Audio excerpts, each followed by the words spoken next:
Bonjour, bienvenue sur l'art du fait maison. Aujourd'hui, on a décidé de faire une vidéo un petit peu sur le bilan de mi-année de jardin, parce que c'est clair qu'elle a commencé en janvier et nous sommes presque en juillet. C'est la période où il commence à faire vraiment très chaud, très sec. On a eu de la chance d'avoir de la pluie au mois de juin, un petit peu au mois de mai, mais surtout au mois de juin.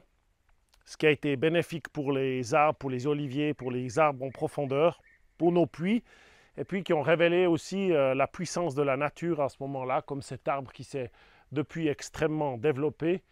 Je suis devant la partie que j'avais taillée ici en unifère qui a, je sais pas, 7, 10 ou 15 figues sur les nouvelles branches. Il est magnifique, on est en pleine récolte de figues. Voilà quelque chose qui marche bien cette année, on est très content.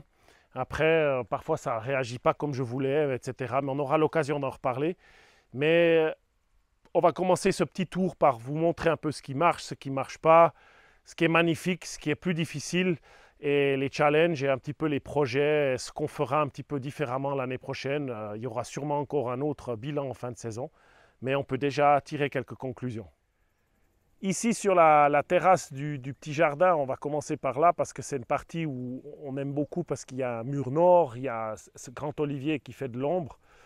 On a vite remarqué que les plantes avaient nettement plus soif qu'ailleurs. Et en faisant les analyses de différentes terrasses, celle-ci, celle d'en dessous, celle du jardin, j'ai commencé surtout par celle-là et celle du jardin, j'ai remarqué qu'ici, il y avait pratiquement 70% plus de 70% de sable, 20% de limon et un peu plus que 3% d'argile. Ce qui fait qu'en fait, je me suis retrouvé avec une terrasse qui draine énormément. Et les plantes ont vraiment rapidement soif. Donc il faut, en plus du paillage, il faut maintenir un arrosage assez conséquent, léger, mais assez souvent. Il ne faut pas oublier que les températures maintenant, elles sont rapidement à 35 degrés. Et hier et aujourd'hui, on va toucher les 40 dans l'après-midi. Donc les plantes, elles ont un soleil au plus haut et le soleil est violent. Donc il ne faut pas sous-estimer la nécessité en eau. C'était la même chose pour les arbres, les agrumes qui avaient de la peine à commencer leur printemps. On s'est posé la question, la raison c'est qu'ils avaient soif. Donc on doit aussi apprendre en fonction des structures, des textures de sol. Pour l'instant la structure, elle n'est pas terrible. On nourrit par le dessus. Mais voilà, ça c'était un point important qu'il a fallu déterminer, c'est qu'est-ce que j'avais comme sol et comment faire en fonction des terrasses en suivi des arrosages. Un truc génial aussi cette année, c'est qu'en fait on a déjà terminé les récoltes de cornichons. On a suffisamment de bocaux de cornichons pour tenir 2 ans. Et qu'on a déjà la saison des semences qui est bien avancée. Ça veut dire que cette planche de cornichons, au lieu d'essayer de la maintenir au travers de l'hiver, au travers de l'été, je vais voir comment elle va se comporter maintenant avec le soleil sans pratiquement aucun arrosage. Et les semences, les cornichons que j'ai gardés, il y en a plusieurs, il y en a 4 ou 5 que j'ai gardés pour faire des semences, sont déjà en train de pourrir, d'être vieux. Donc, je m'assure déjà une récolte de semences. J'ai déjà replanté du maïs que j'ai semé tout au début de l'année, au mois de janvier, dans la serre, qui est déjà en train de me donner une deuxième génération de maïs sucré. Donc, c'est assez exceptionnel, l'avancée de la saison pour certaines plantes. Alors ça, c'est le côté extrêmement positif. C'est que maintenant, rapidement, comme par exemple ces courges spaghetti, je vais bientôt pouvoir les récolter. Dès que la plante va mettre à mourir à cause de l'été, parce que c'est compliqué ici pour certaines variétés de cucurbitacées de subir l'été. Dans cette terrasse, on a fait plusieurs essais, donc il n'y a pas simplement d'arbres qui sont plantés, mais l'idée c'était de mettre une partie des patates. Elles sont magnifiques, elles sont en train de mourir pour la plupart. Elles arrivent en fin de cycle, ça c'est les patates de garde. Ça a extrêmement bien fonctionné. J'ai eu plus de peine, mais je l'avais dit, avec le maïs, je me suis fait attraper avec le besoin en eau en avril. J'ai ressemé du maïs de Popiopi pour essayer de faire ce maïs à popcorn et maïs à polenta. On voit qu'il va bien, il va moins bien là. Je ne sais pas pourquoi, je m'en occupe la même chose. On a fait des essais de lin. Quelque chose qui marche bien aussi, c'est le fameux soja edamame. Donc le soja qui va donner cet edamame, ici, il va très bien. Et on a aussi remarqué que certaines choses, comme les fabacées, sur certaines terrasses, deviennent malades et je ne sais encore pas pourquoi. Il doit y avoir un manque de quelque chose, mais donc on apprend aussi en fonction des endroits qu'est-ce qui va bien et qu'est-ce qu'il faudra essayer de corriger pour les années futures. Alors c'est clair que la chose différente qu'on commencerait cette année, c'est maintenant qu'on sait plus ou moins dans les endroits ce qu'on va planter et comment. Pendant l'hiver, on va plus vite préparer le sol à recevoir les plantations en faisant des couvertures de matière organique. On a été pris de court en début de printemps. Il faut s'imaginer tout le travail qu'il y avait à faire en fin d'hiver pour préparer la saison. Ce n'était pas possible de tout faire en même temps. Ensuite, quand on regarde ces terrasses-là, il y a des myrtilles, des noisetiers, des châtaigniers. Je vais vous emmener plus loin dans les vergers maintenant. On est très content de comment se poussent les petits arbres, que ce soit là ou la terrasse en dessus. On laisse énormément d'herbes parce qu'on essaye de protéger et redonner vie à ce sol. Ce n'est pas pour rien qu'ils sont plantés avec beaucoup d'espace. Ici, le but étant de faire quelque chose d'autre aussi, de faire quelque chose entre les plantations, de faire un peu ce qu'on appellerait de l'agroforesterie. Je reçois passablement de messages de personnes qui parlent de syntropie, de faire pousser plus de choses. Oui, ça, évidemment qu'on veut se diriger dans une situation comme ça, mais pour l'instant, on gère à peu près ces 3 hectares comme on peut. Et on n'arrive pas à tout faire en une année. On a à peu près planté 200 arbres d'une quarantaine de variétés. Ça nécessite un suivi ou un soin qui est déjà conséquent dans cette période-là. Il faut d'abord implémenter certaines choses avant de vouloir commencer à faire des dizaines de choses. Les choses que Ernst Goetsch a fait, ça ne s'est pas fait en une année. Il faut s'imaginer, il faut nous donner un petit peu de temps pour qu'on avance. Il faut aussi faire de la semence. J'en parlais une fois en début de saison. Je commence seulement maintenant à planter plus de maïs. On m'a dit qu'il faut faire pousser plus de matière verte. Oui, au pied de chaque légume, puisque j'en arrose un, je pourrais arroser l'autre, mais il faut avoir de la semence pour ces surfaces. Moi, je ne veux pas aller acheter toutes les semences tout le temps. Le but, c'est maintenant de les développer. Donc, il y a ce concept de régénérer notre sol. Ça commence par laisser le plus possible la nature. Il y a seulement les arbres qui sont dégagés autour et qui ont une couche comme ça de fumier et de copeaux qui leur maintient une certaine fraîcheur pour cet été. Mais néanmoins, maintenant, tous les 15 jours, il faudra leur donner de l'eau. Sinon, ils ne vont pas survivre à cet été qui leur arrive dessus. Donc, à développer, il faut faire pousser, on va mettre nos premiers Paulownia, on va planter aussi, on aimerait mettre une bambouseraie par là-bas. Tout ça sont des projets qui viennent dans l'avenir, mais il faut un petit peu laisser le temps pour qu'on puisse développer ces projets. C'est à suivre ces prochaines années. Ne pas oublier qu'ici, il fait chaud, il fait sec et qu'on connaissait pas le sol dans lequel on se trouvait et que cet apprentissage, il va nous faire perdre d'une certaine manière un peu de temps. Et surtout, il va falloir qu'on trouve un moyen de régénérer notre sol. Donc l'unique moyen, c'est de la matière organique pour moi. Donc il faut la créer, il faut la porter avec les coupes, etc. Donc on va développer ces projets de permaculture, de syntropie, d'agroforesterie, on peut l'appeler tout ça comme on veut. Mais il faut imaginer qu'il y a beaucoup de surface. Donc pour l'instant, on met l'accent aussi sur les fruits, sur ce qu'on va vouloir manger avant de vouloir faire pousser peut-être d'autres plantes avec.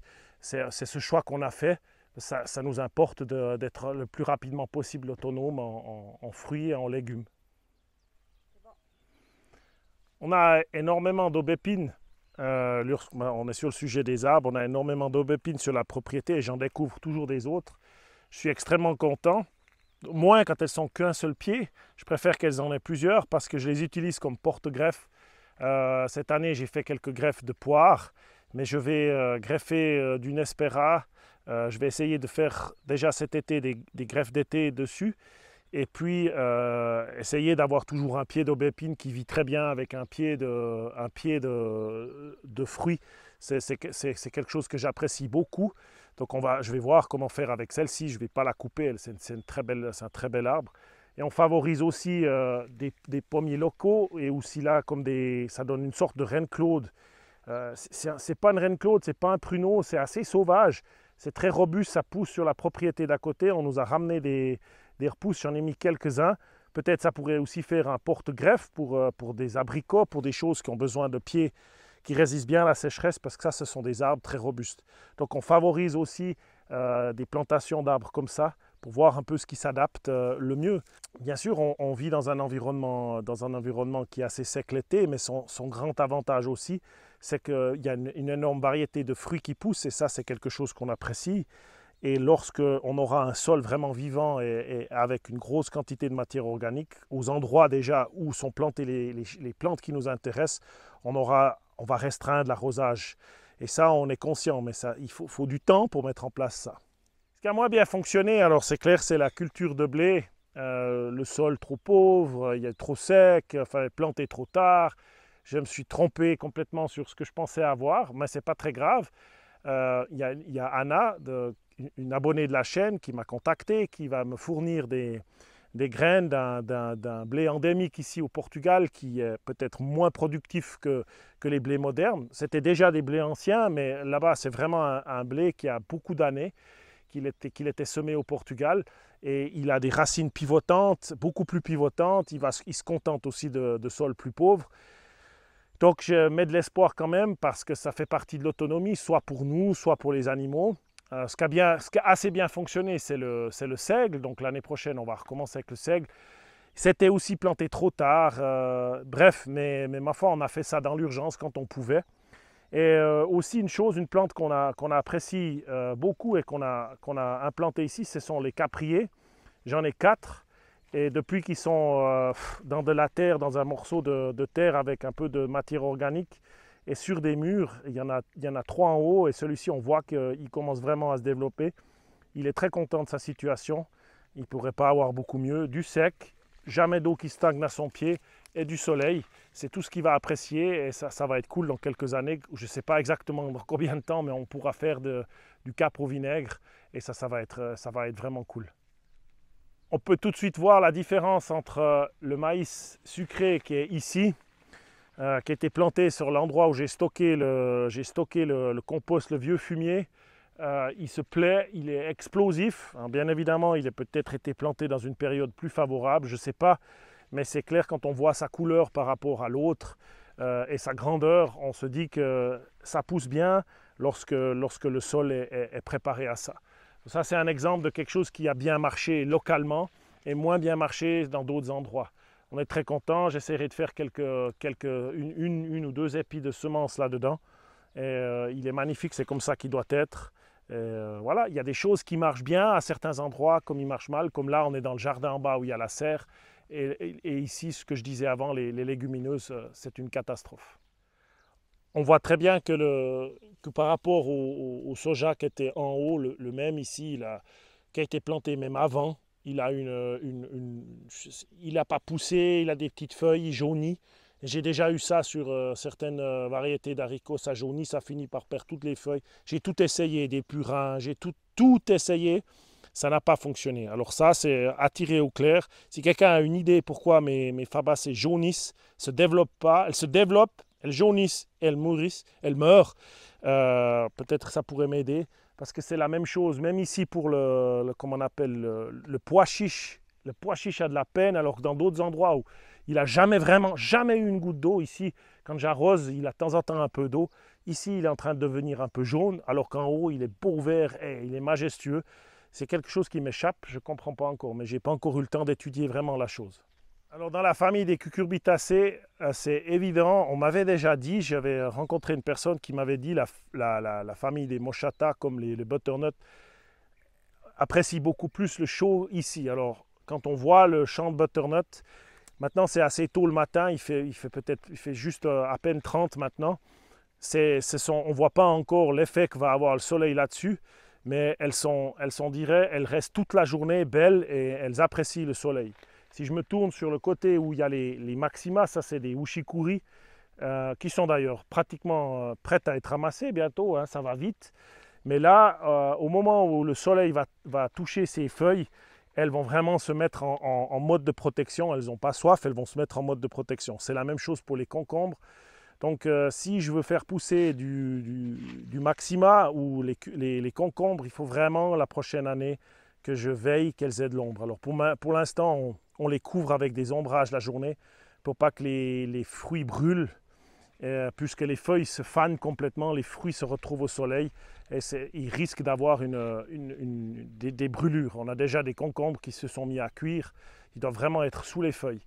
Alors voilà, ça c'est aussi des choses. Par contre, alors elles se plaisent dans cette terre, elles se développent, autant les pastèques, les melons qui sont là-bas adorent l'endroit et tant mieux, on a voilà quelque chose qui va bien. Sur les plantes un peu exotiques qu'on a mis là cette année, ça c'est le teff. Je ne sais pas exactement, il va être bientôt prêt. Et dès que je crois qu'il se met à sécher, il faudra récolter pour pas que toutes les semences tombent au sol. La seconde ration que j'avais semée plus tard avec les pluies de juin, elles sont sorties très vite.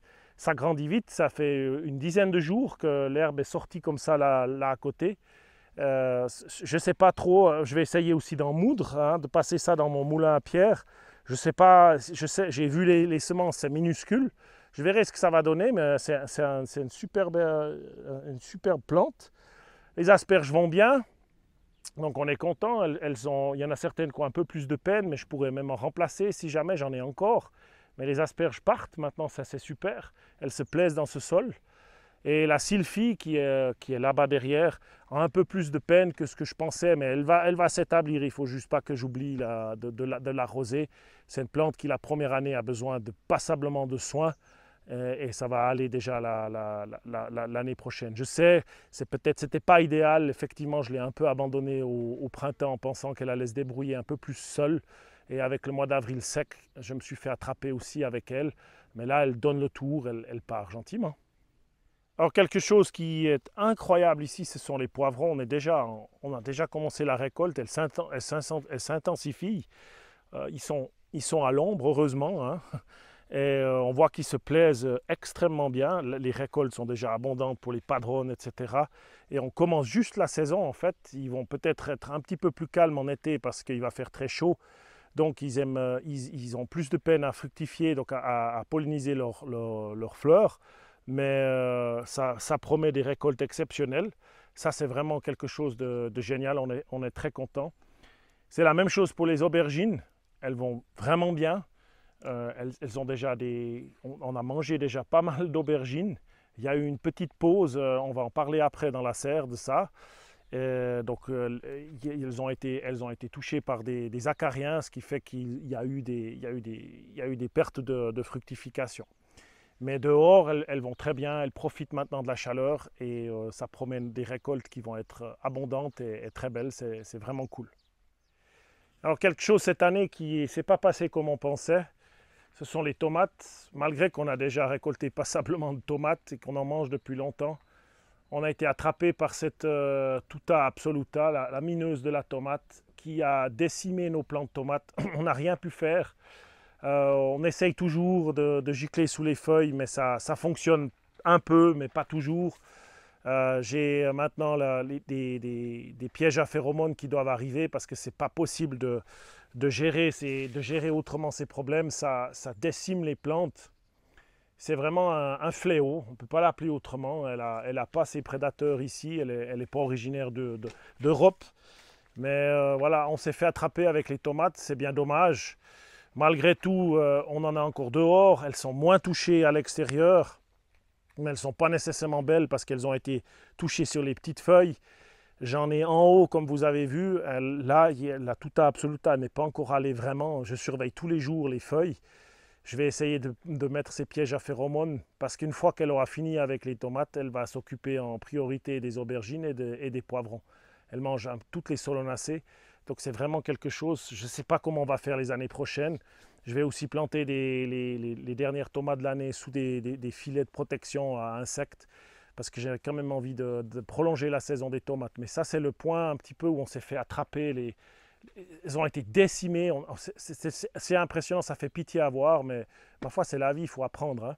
Brigitte me fait remarquer que je parle de gicler. Alors, on ne met pas des insecticides, on ne sait pas du tout ça. On met simplement de l'eau avec des huiles essentielles pour essayer de parfumer ou de tromper la Tuta absoluta. Et surtout parce que les œufs se mettent sous les feuilles et que l'humidité aurait tendance à tuer les œufs.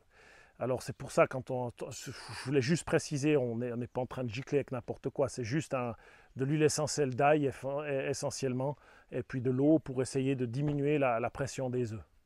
Alors sur d'autres petites plantes qu'on pourrait considérer comme un petit peu plus exotiques, ce sont les cacahuètes.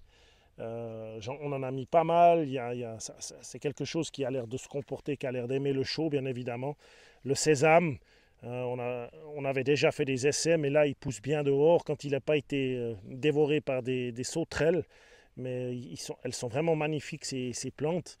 Et on se réjouit de faire aussi ces récoltes, ces nouvelles récoltes. Je ferai déjà différemment l'année prochaine, mais je planterai peut-être un tout petit peu plus tard dans la saison. Je vois que ça apprécie vraiment le chaud, il faut attendre qu'il arrive. J'étais un petit peu impatient cette année, je ferai un petit peu différemment l'année prochaine. Ça permettra aussi de diluer un petit peu le travail dans la saison. Mais les cacahuètes, elles vont récupérer et puis on voit qu'elles sont magnifiques. On n'a pas parlé de plein de plantes encore qui vont bien dans ce jardin, comme par exemple les loufas qui adorent cette chaleur. Il va falloir que je la tresse là aujourd'hui, que je la monte. Les passiflores qui commencent à donner les premiers petits fruits. Les tomatillos verdes dont on a fait une vidéo. On a encore fait des conservières. Il y a les patates douces. Enfin, il y en a encore, je ne sais pas, il y a les jardins d'en haut où on a plusieurs variétés de pastèques, plusieurs variétés de melons. Enfin, il y a beaucoup de fruits encore qui arrivent. Les petits fruits qui ont bien démarré, les framboises, enfin, j'arrive pas tous les nommer. Il y a des tas de choses qui vont bien aussi, qu'on n'a pas fait le tour dans les jardins.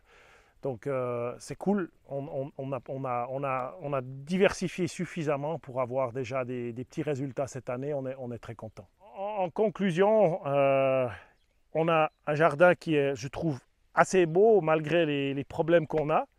C'est une première année, c'était des premiers essais.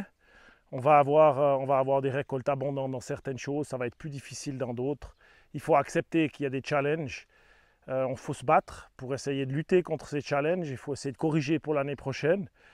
Maintenant, j'avais fait une vidéo il n'y a pas longtemps sur les semis de juin. Je vais en faire une sur les semis de juillet parce que ça continue. Nous, on a un petit peu de décalage par rapport à vous, plus au nord.